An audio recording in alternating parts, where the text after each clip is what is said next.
आपण पाहत आहात भारतीय जनमत, आपला चॅनल।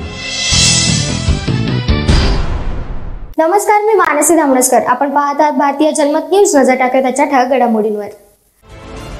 राज्यातील बालमृत्यू कमी करण्यासाठी सार्वजनिक आरोग्य विभागामार्फत सातत्याने प्रयत्न करण्यात येत असून या प्रयत्नांना यश आल्याचं गेल्या काही वर्षाच्या आकडेवारीवरून स्पष्ट झालं आहे। राज्यात दरवर्षी साधारणपणे 20 लाख बालकांचा जन्म होतो।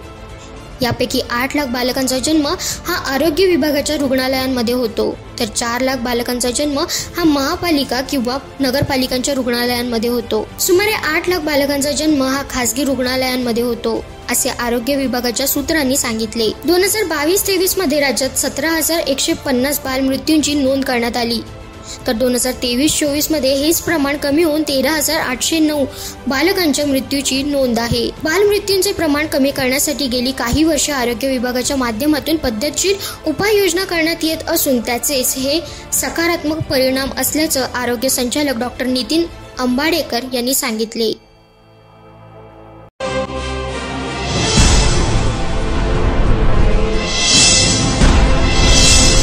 आपण पाहत आहात भारतीय जनमत, आपला चॅनल।